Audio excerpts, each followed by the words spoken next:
Aquela cidade não era habitada por pessoas, como todas as outras cidades do planeta. Aquela cidade era habitada por poços. Poços vivos. Mas afinal, poços. Os poços distinguiam-se entre si, não somente pelo lugar onde estavam escavados, mas também pelo parapeito, a abertura que os ligava ao exterior. Havia poços ricos e ostensivos, com parapeitos de mármore e metais preciosos.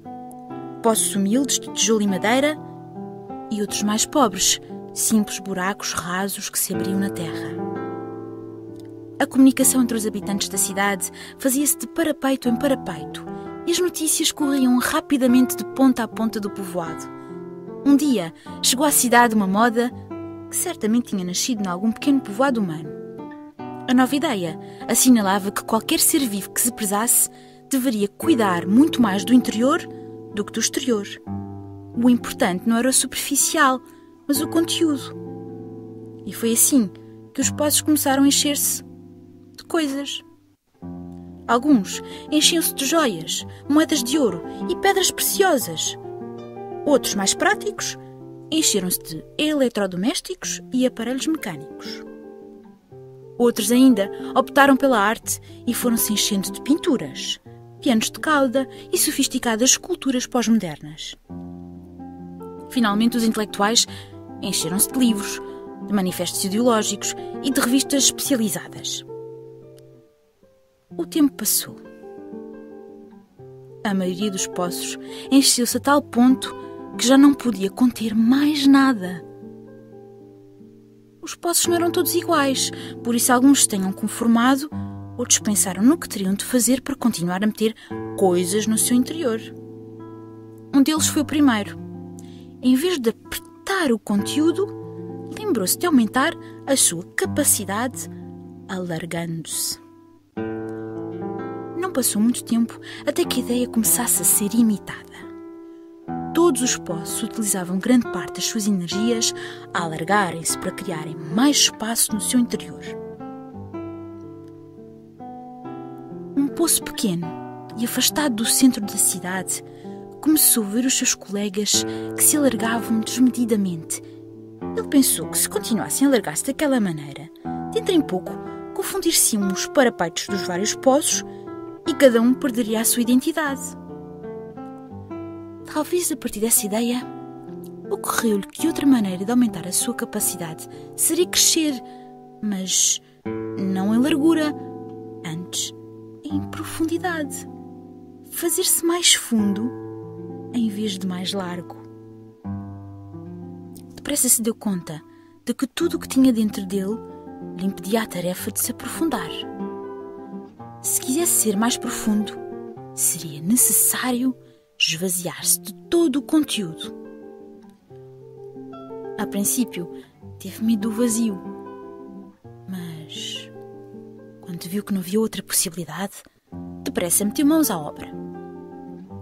Vazio de poços, o poço começou a tornar-se profundo, enquanto os outros se apoderavam das coisas das quais ele se tinha despojado. Um dia, algo surpreendeu o poço que crescia para dentro. Dentro, muito no interior e muito no fundo, ele encontrou água. Água. Nunca antes nenhum outro poço tinha encontrado água. O poço venceu a sua surpresa e começou a brincar com a água do fundo, umedecendo as suas paredes, salpicando o seu parapeito e, por último, atirando a água para fora. A cidade nunca tinha sido regada a não ser pela chuva, que, na verdade, era bastante escassa. Por isso, a terra que estava à volta do poço, revitalizada pela água, começou a despertar.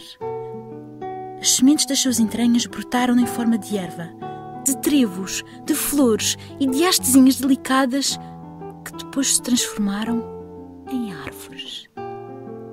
A vida explodiu em cores à volta do poço afastado, ao qual começaram a chamar o vergel. Todos lhe perguntavam como tinha conseguido aquele milagre. Não é nenhum milagre, respondeu o vergel. Deve procurar-se no interior, até ao fundo. Muitos quiseram seguir o exemplo de vergel, mas aborreceram-se da ideia quando se deram conta de que, para serem mais profundos, se tinham de esvaziar. Continuaram então a encher-se cada vez mais de coisas.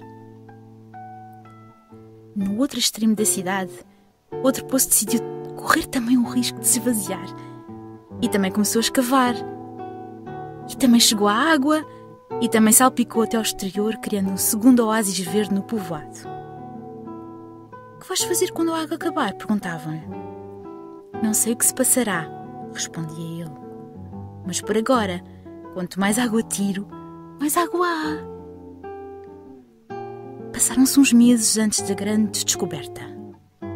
Um dia, quase por acaso, os dois poços deram-se conta de que a água que tinham encontrado no fundo de si próprios era a mesma, que o mesmo rio subterrâneo que passava por um inundava a profundidade do outro. Deram-se conta de que se abria para eles uma vida nova. Não somente podiam comunicar um com o outro de parapeito em parapeito, superficialmente, como todos os outros, mas a busca também os tinha feito descobrir um novo e secreto ponto de contacto. Tinham descoberto a comunicação profunda que somente conseguem aqueles que têm coragem de se esvaziar de conteúdos e procurar no fundo do seu ser o que têm para dar.